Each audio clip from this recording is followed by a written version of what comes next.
Hello, I'm Dori Nando. You can catch up with all the fun on the Cosmopolitan Mix and on all our shows via podcast. Just go to My Joy Online podcast and search for your favorite show and relive those moments all over again. Only on Joy 99.7 FM, radio for discerning listeners. Super Hits Radio, Joy 99.7. Now, in 2015, a boy was killed by a rock from a quarry in a community very close to Ablekuma in Accra. In spite of the dangers involved in living very close to such sites, Ghana's quarry industry faces imminent collapse as the states and private developers continue to encroach on buffer zones and sites. The ESM company in the central region was forced to shut down as a result of heavy human activity around it. Joy in My Community on the Joy News channel puts the spotlight on the menace. Here is a report put together by Maxwell Agbagba. The sun is setting and I'm in a community called Joma, very close to Ablekuma. I'm here to meet the family of a boy who was killed in 2015 after he was hit by a fly rock from a nearby quarry. Here on the compound, his twin brother is moving around and playing with his friends. Sister of the deceased narrates to me how it happened on that fateful day. My mother shouted, Jesus, Jesus.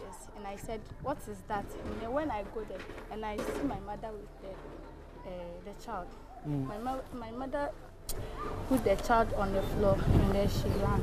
The stone hit my back of my brother. At once she died. She's not the only person in this community who has a bad experience with operations of the quarry. Some of them complain about how the fly rocks from the quarry during blasting damage their roofing sheets.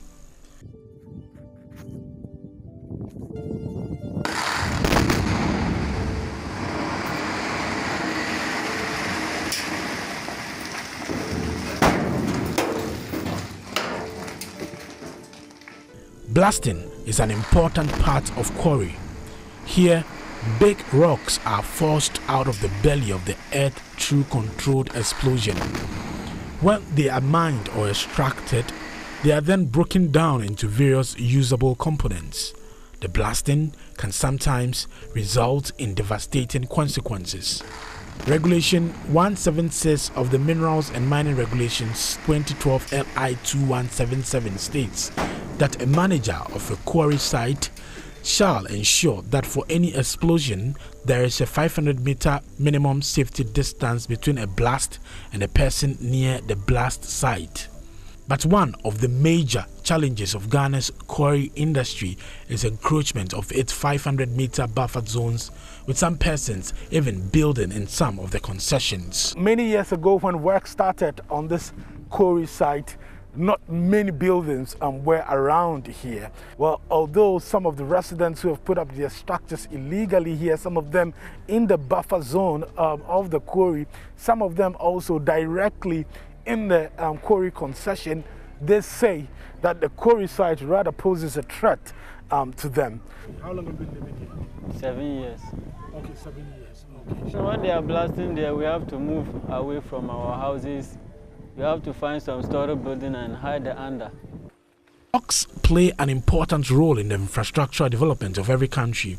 It is the raw material used for the construction of roads, bridges, drainage systems, airports, hospitals, harbors, and many more. Rocks suitable for construction are however limited. Where they are available, they may also not be always accessible or viable to mine. Some places in Ghana do not have them at all, and some countries have to spend resources importing them for various construction. The quarry industry makes these rocks and its other derivatives available, but it continues to face existential threat from the urban sprawl and the scramble for land for residential purposes.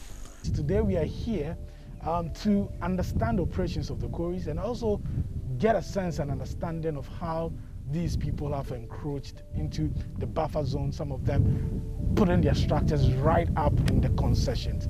And we are lucky, we have here with us the chairman of the Commercial Quarry Operators.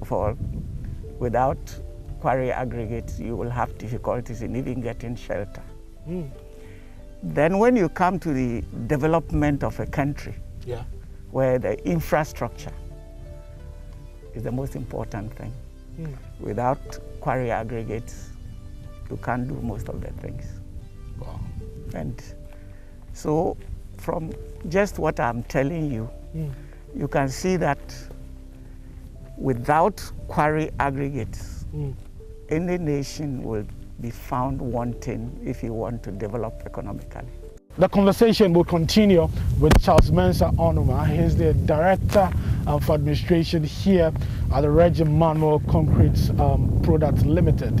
They are the operators of this quarry here at Joma, close to Ablekuma. Sir, you're welcome to JoyNews. Thank you. Great. This quarry started operation in the later part of 1986 Okay. by the former construction pioneers, and the quarry was operated to enable them to have the inputs for the road construction in the Greater Accra. Oh, okay. The major one being the Kaneshi Malam Road project. Oh, okay. And Obechebi Lamte Circle to Kolebu. Yeah. That is Ring Road West Extension Project. Okay. Accra City Roads. The encroachment menace is widespread and not limited to Joma. At Budumbram in the Gumua East District of the Central Region, manager of a quarry company, the ESM Company Limited, Ebenezer Sapon, says it had to shut down because of the threats posed by encroachers. We have been working about 4 years ago. People started to encroach the land. That did not stop the encroachers. I have reported everywhere. You go to the police, go into the assembly, and they look as if nobody is doing anything about it. But what it even broke the camel's back was that Electricity Corporation of Ghana was able to extend power to a quarry land where we are blasting. So we give the people power, and whenever we blast, they come to the quarry and attack us. When you go to the police, they don't say anything. What they tell you is that we should go to the assembly. Assembly also will say they will come, but they won't come. So we have no option than to send the assembly to court at the Winneba High Court. And for over 3 years now, we haven't got judgment. The situation is not different from what is happening in Shai Hills, as many buildings have started springing up within the buffer zone of the Twin Rock Quarry. The manager, Papayao Odaimriku, is terrified about the situation as he has seen what has happened to other quarry sites which have stopped operating as a result of human activities very close to them. A single room you can't even determine, but that's someone there. So now this pits can't be operated because immediately we try anything explosive, this thing will be destroyed. Currently, what it really does is it limits your operation in terms of expanding your quarry face. It turns into a land guard issue, it turns into a police station issue, it turns into a court issue, and it's a cycle that keeps occurring. Chairman of the Northern Sector Quarry Operators Association, Edututu Jemfi, paints a picture of the situation in the Ashanti region. Encroachment is engulfing all the enclaves. If you come to Fijakwa South, that is the Bon enclave, that is where I have my quarry. In our enclave, we have 5 quarries. All the 5 quarries are being encroached. The encroachers break into the quarry yard. Now, not about the buffer. They've even gone beyond the buffer, and they are now in the quarry concessions, and they are developing. They do develop at night. They have land guards protecting them, and the quarries cannot do anything about that. Because if we choose to counter with any form of defense, it will be a bloodshed. We can only go to the police to report, we go to court, but to no avail. The assembly claims they've not given or issued permits to those people. And that is all what they say. Let's talk roads now, and Transport Minister Kweku Ofori-Asiamah has hinted the registration of heavy-duty vehicles will now be registered and tracked at our ports by the Driver Vehicle Licensing Authority. According to him, tracking will be operated by the DVLA itself without the involvement of any private entity. He made these statements at the inauguration of board members of the DVLA on Friday. Distinguished ladies and gentlemen, government is also very much concerned about the indiscriminate use of earth-moving equipment at unauthorized mining areas. Government has therefore directed that the Driver Vehicle Licensing Authority put in place and register all track-moving equipment operating in the country. So the DVLA is going to establish or put up a facility at our ports, that the Tema Port and Tekrade Port, to make sure that all earth-moving equipment that enter the country is first and foremost registered and tracked. And I'm appealing, and I'm using this medium to appeal to the media. Please support them. They may make mistakes. The benefit that will accrue to us will be more than the mistakes that they will make. So when the time comes and people run to your various radio stations shouting, DVLA is charging us, they say you should, yes, if you had money to go and buy an excavator to bring to the country, you must have money to pay for tracking. And the tracking is going to be operated by them. It's not going to be operated by any private entity because we want to control the system. So DVLA is going to take charge of that. They are doing it in conjunction with the Ministry of Local Government. And please, I'm appealing to the media. Cabinet has given directive to that effect. And they are going to execute this important function. It is their responsibility to pay their quota to make sure that we protect our environment for future generations. The minister further called on the DVLA to intensify education on road safety regulations, explaining that 90% of our road accidents are a result of the recklessness of drivers. Recent statistics show an alarming trend, which everybody is not happy about it. I have said it's not about the numbers. We can talk about 2,000 people have lost their life. Yes, it is true. But my philosophy is that if one person dies through an accident, and we could have prevented that accident and we could not do it, then it's an indictment on all of us. It is not about the numbers. Yes, the numbers are important.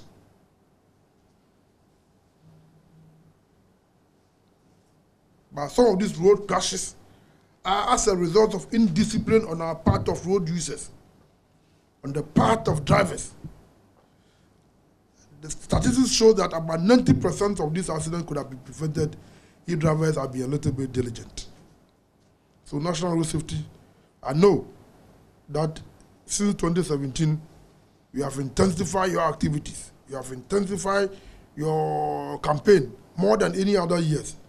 Yes, the numbers are going up. Nobody is blaming you. Because controlling safety on our roads today, it is not only your responsibility. Your part is continue to educate people and bring out policies and programs. That is why His Excellency first so strongly that it was appropriate. And the need was that we need to change the mandate with which the authority was operating. The commission, we did not have enough mandate to undertake those important functions. That is why we have elevated you into authority with more enhanced powers to expect compliance from institutions. Well, the newly inaugurated board chairman of the DVLA, Frank Herbert Davies, promised to work diligently and called on the minister to consider an increment in the percentage of the road fund. He explained the percentage of the fund still stands at 15%, which is insufficient for the board. I can assure the Honourable Minister, and by extension that goes also to his boss, the President, that we don't take this repose of confidence lightly. We will discharge our duties with diligence, forthrightness, integrity, and above all, fidelity to do the right things all the time. Mr. Minister, whilst commending you for the tremendous support you have given us over the years, I wish to make a humble plea. You have been in the forefront and in the gutters in course with us in our fight, also in courts with the Ministry of Finance for the percentage share of revenue due to the DVLA.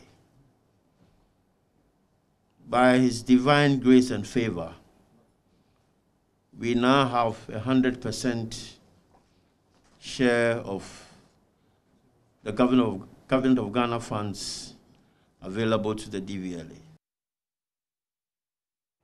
Well, on that very beat, we have joining the conversation Engineer Donting, who is with the National Road Safety Authority. Engineer, thank you very much for joining the conversation. Now, what can you tell us about the composition of this new DVLA board and what its mandate really is? Good morning, and good morning to my minister, and then Mr. Davis, the DVLA board chairman. Good morning to all listeners. I think on Friday last week, the boards, the governing boards of the DVLA and then the National Road Safety Authority, among others, were inaugurated by the Honorable Minister for Transport. And we were all part of it. And we were excited because it's been the whole year we've been operating without a board. Of course, the minister did well in his own wisdom to set up a certain oversight committee, a four-man oversight committee which supported us at governance level to where we are now. Now having a substantive board, governing board, I think that it's time for us to do some things that we were unable to do bigger and so on. And so we're excited. We thank the minister and government for bringing us this far. And as the minister just said, now you know the authority dispensation, we need to do more. But our ally is on its way to Parliament for them to pass the content of which will operationalize the NRSA Act 993 of 2019. And I think it's one very big step that I expect that the presence of the inauguration of the governance board will push that agenda, supporting the minister to get it passed by Parliament so quickly, so that we can, deliver on the content of the LI and the Act. I know the minister's vision is to have a very vibrant, vociferous, and strong, effective road safety of the organization, lead agency, well-resourced, equipped adequately to advocate for change, education, and then, more importantly, ensure compliance of road safety standards and regulations. Right. So I think that it's a very bold step and a very good step at the same. Now that you speak of that very good step, what exactly is the novelty with the inauguration of this new board? What should we be expecting to see emanate from the inauguration of the board?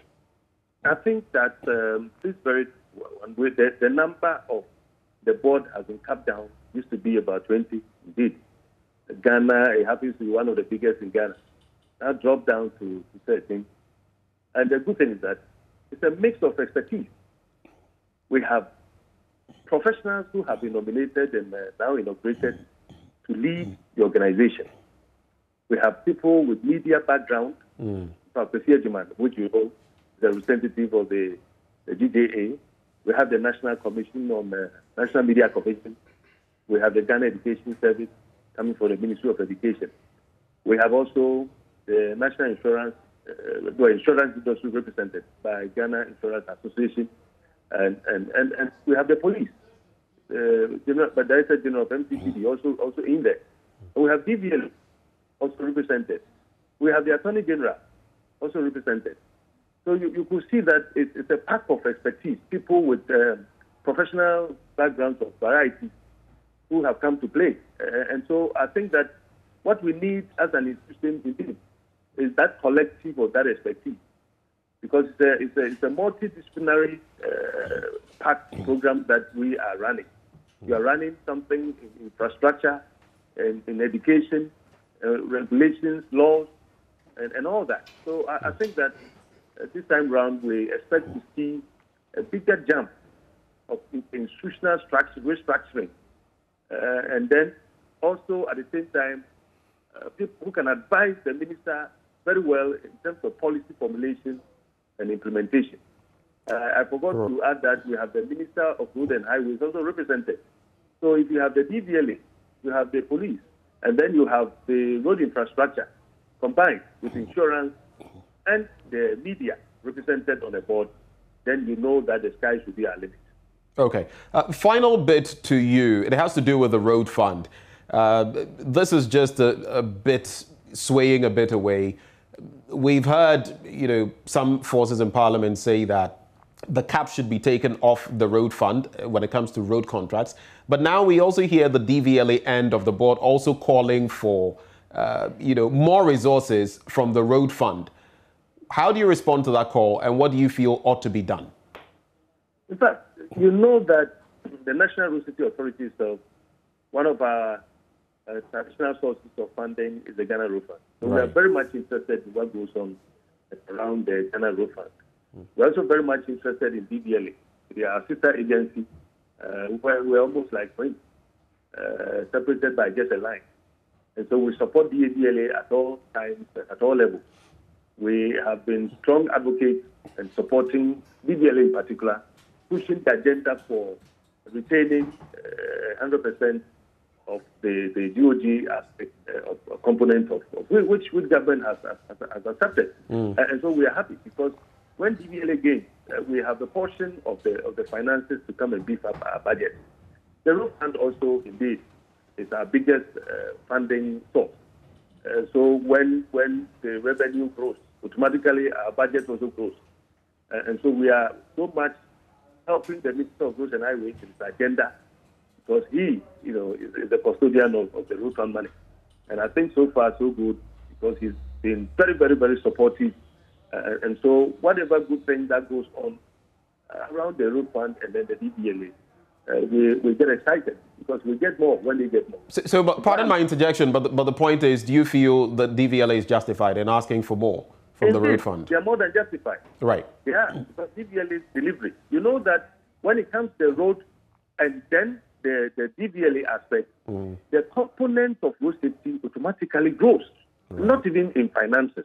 But when DVLA is strong and they are very effective, then you can imagine what positive repercussions that we can have. For example, our vehicles, the aspect of safety that has to do with the structural integrity of vehicles is so crucial. We think that DVLA needs the funds. They need the money to build their capacity strongly so that whatever they bring out from their system onto the road to contribute to the road safety management. And here I'm talking about the driver, the quality of the driver, the competence of him, and then also the structural integrity of it. It is all about money. And so we think that DVLA's effectiveness is so crucial. And they cannot be in Accra and just the cities alone. They have to be almost everywhere. At the moment, if you look at the number of DVLA has established, they've gone tremendously very high, but they need to do more. But doing more means that you need the funding to be able to set up so that their services will be closer to people.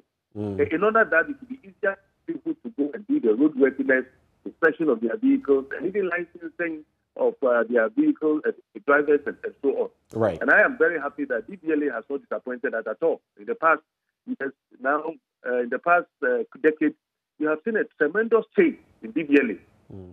Digitization, automation, driver licensing, vehicle registration, and so on. And it's all about money.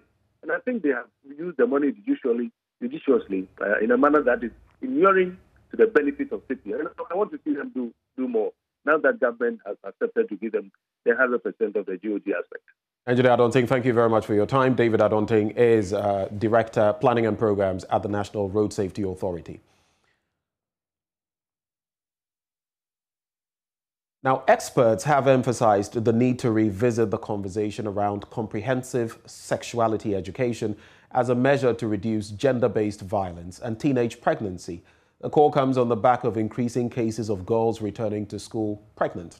Psychologist at the University of Ghana, Professor Akosi Adakwa, believes the lack of sex education at school could also be blamed for the phenomenon. She's thus calling for a change in attitude towards discussing sexual matters with adolescents, which she is optimistic would contribute to changing the narrative. She spoke on Newsfile over the weekend. Okay, so there are a number of ways to think about how we address this. One is prevention, one is protection, right? On the issue of prevention, I really don't think we are doing anywhere near enough. We are burying our heads in the sand. Last year, there was a huge discussion in this country about comprehensive sexuality education. And we kicked against it on the assumption that if we talk about sex, the children will have sex. And then all hell will break loose. The fact of the matter is the sex is being had. So we need to have conversations with both our young men and our young women. Our children need to understand their bodies fully and understand the risks and dangers and be able to talk to adults in their lives when this is happening.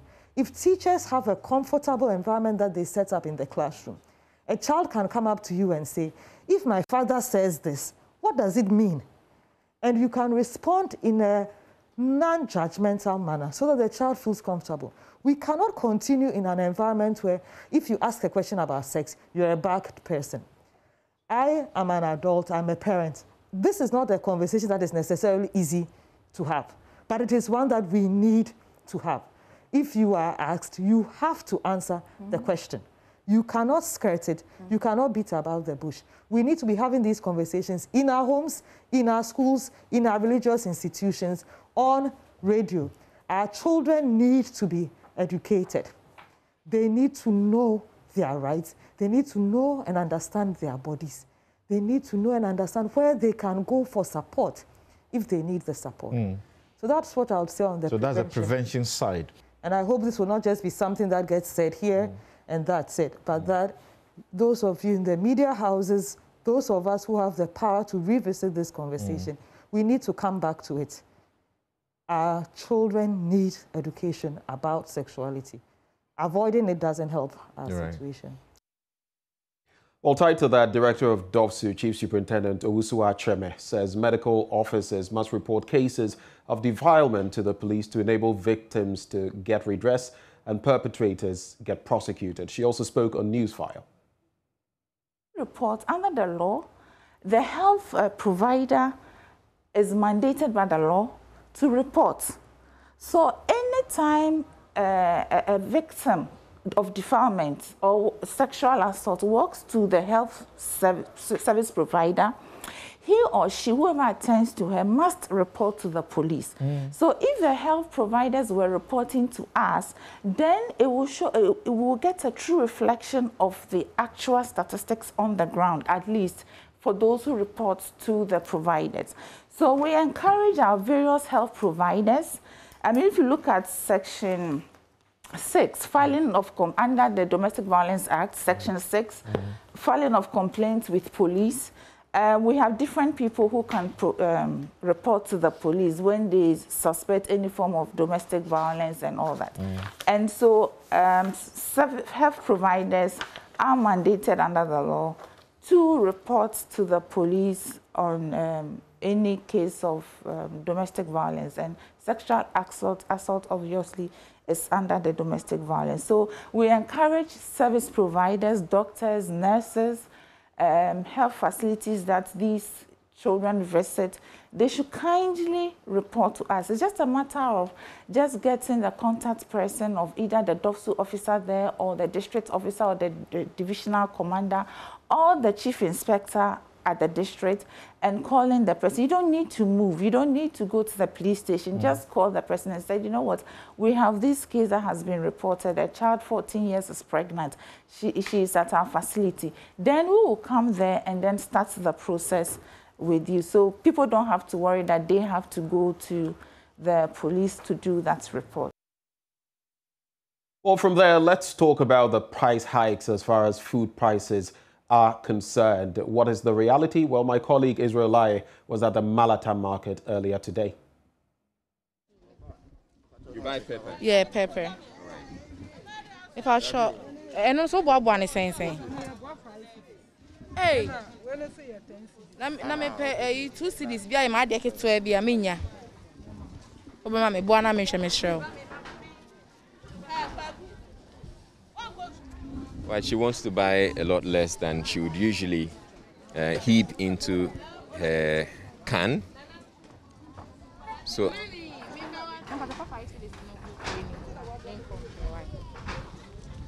Okay, so what we have set out there is 2 cities.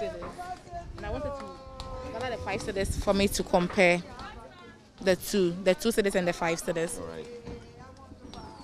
Okay, so the 5 cities are a lot bigger. Yeah. So we are 5 cities, and we are 2 cities. Okay. Now me talk about 2 so me ana. Na say bia me pese odi we ma me 2 cities a. Enye yi. Sawo.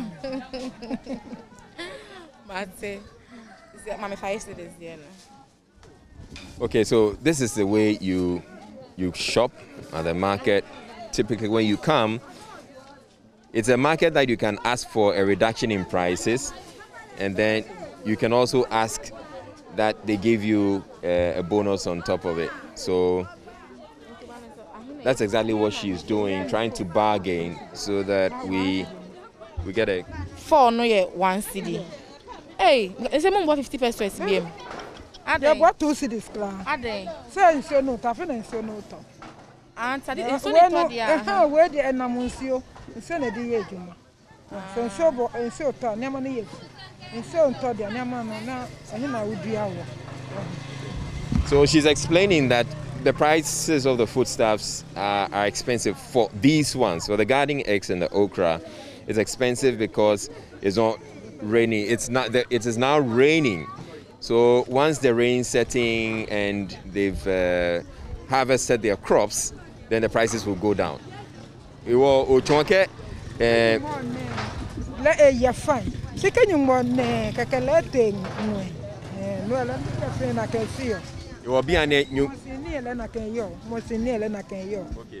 So the farm produce, she's just saying that for the farm produce, when it's raining or when there's enough rain and they've harvested their crops, then the prices will go down. But right now, it is now raining, so we haven't gotten quite to that point yet. So they're a little expensive. But yeah, that's tends to happen if the agriculture that we're engaged in or the farming that we're engaging in is mainly based on, it's mainly rain-fed. Then yes, when there's no rain or during the dry season, you're certainly likely to have prices going up. And then when the harvest happens, then the prices are going to go down. Because indeed, during harvest, there's a lot of produce. And usually the farmers can't even get people to buy them. So then that's when, if they are forced to sell it off cheap, and that's the situation they're experiencing now. So she's getting some garden eggs. She's getting some okra as well. And then we'll go through and get some other things. But yeah, we're here at the Malata market. Are you done with that? You're getting some pepper as well. So we'll get some pepper as well. And I believe with this conversation, you're getting a fair idea what the prices are like on the market. So some prices or some foodstuff prices have stayed the same or are quite moderate, but then there are others too that because it is now raining, we've had a long period of not having rains. So then the prices have gone up. But as the lady tells us, with time, now that it's raining, the situation is going to get better, but not at the moment. So how much are you getting? From the prices of goods at the market, let's focus now on our classroom project. Today, relief has finally come to authorities and pupils of TI Ahmadiyya cluster of schools in the Wa municipality. This follows the donation of 200 single-desk furniture to the Ahmadiyya schools by construction firm Usuya Ghana Limited. School authorities say the kind gesture will not only increase the quality of teaching and learning at the school, but enrollment as well. Rafiq Salam reports from WA. The donation of 200 single-desk furniture to TI Ahmadiyya cluster of schools by UCA Ghana Limited came at a time that various schools in the Upper West region are challenged with inadequate furniture. Most basic school pupils in the region sit on broken furniture. Others carry along with them stools from their homes. The rest either sits on the bare floor or squat and bend over the books on the dirty eroded concrete floors to write. TI Ahmadiyya cluster of schools are no exception. What greets you is a stream of broken furniture packed at the back corners of the classrooms. The few furniture available for use at the classrooms are not even and uniformed.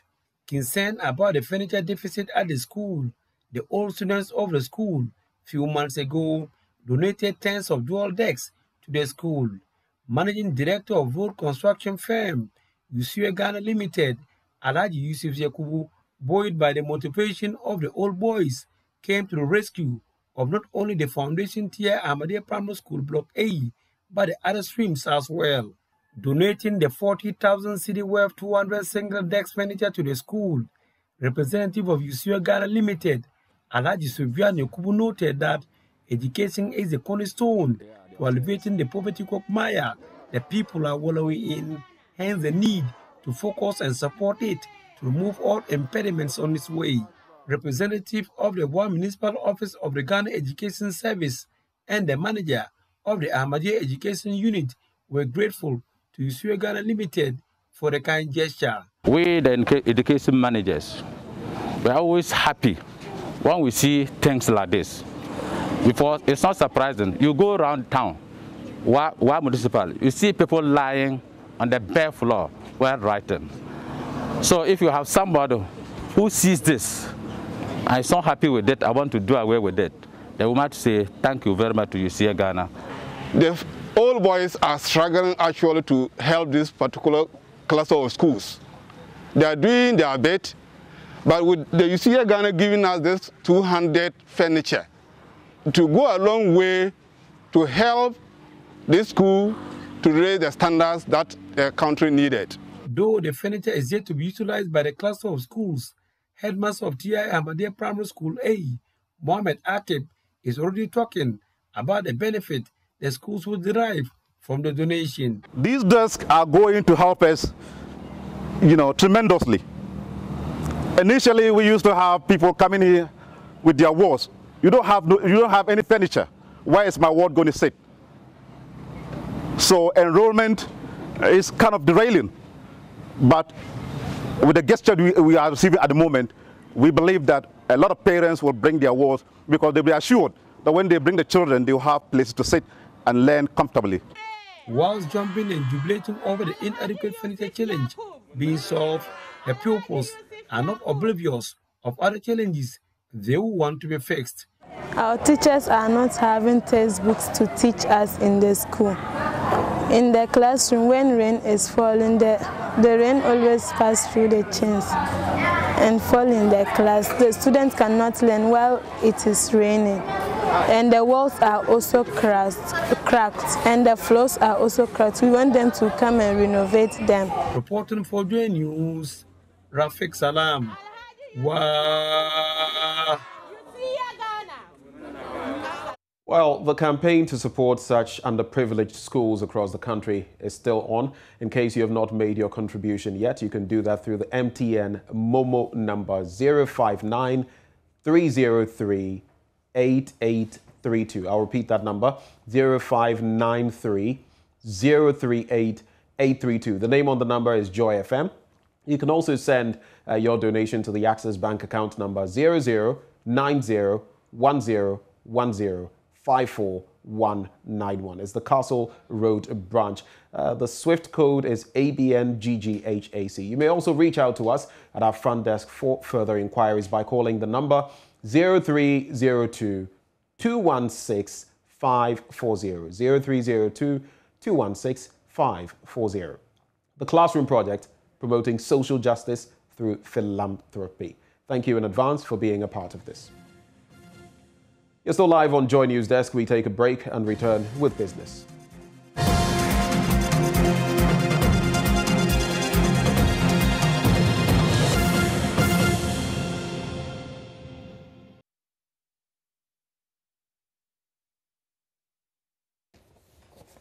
Good morning and welcome to Business. My name is Darrell Kwao. After years of unemployment, young Belinda Winnie pushed herself to set up a bakery from limited capital. Unable to afford a modern oven, she resorted to the use of a traditional technology that combines fine sand in a pan with heat beneath to bake. Nanaya Ojima visited the bakery set up on a veranda and filed this report. Fine sand fills the lower part of a steel pan. An oven rail is placed in the sand to give balance to baking tins set up in the pan.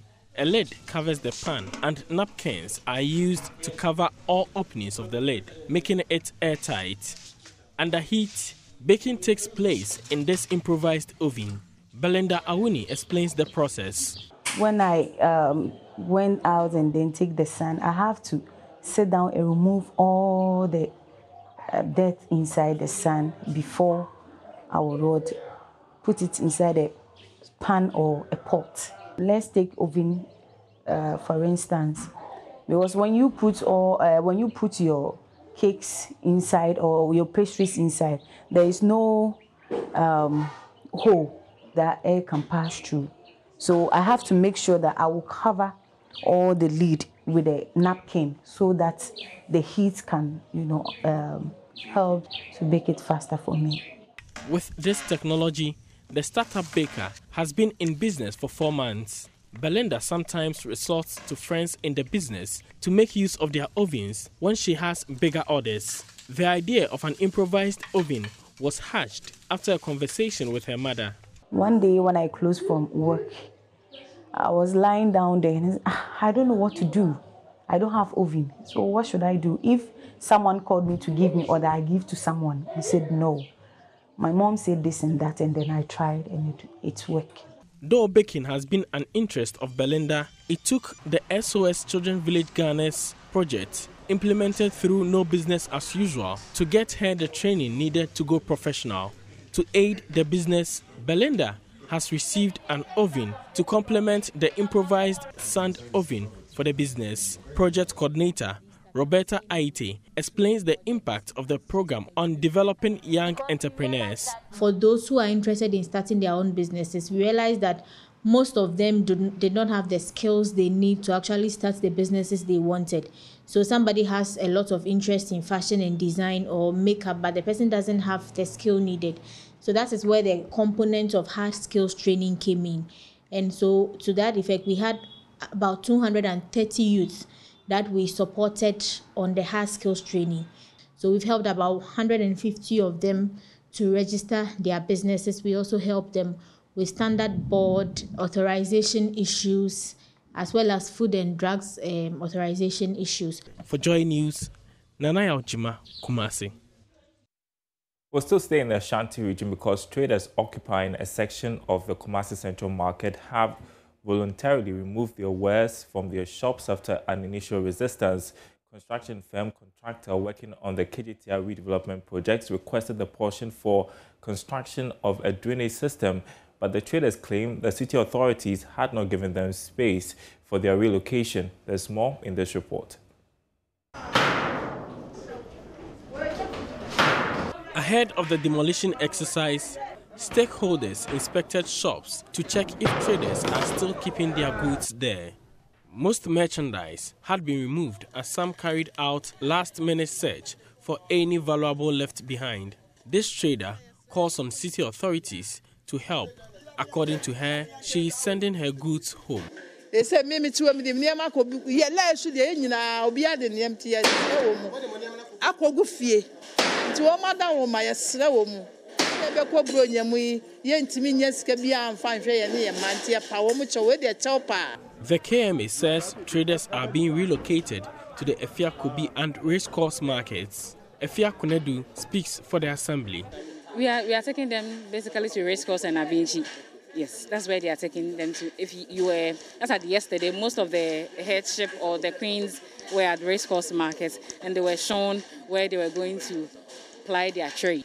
Those who deal in tomatoes, plantain, yam, and others to have been given a space, of which they asked for that they want an open space. So if you go there, you realize that we put chippings and others on that space for them, so that they, the leaders or the market queens, will share it among the members. Meanwhile, contractor is enthused with the traders' voluntary evacuation. Consultant Emmanuel Danso says the firm is assisting traders with vehicles for the relocation. Traders have already vacated with the help of their executives. Contractor has supported them with trucks and equipment, at least wherever they want to go. We've given them that support. They are also working on a site at Racecourse as part of corporate social responsibility. The contractors are currently working on 80% of total land size of the market. Nana Auku's report read to you. And that's Business. Sports is coming up next.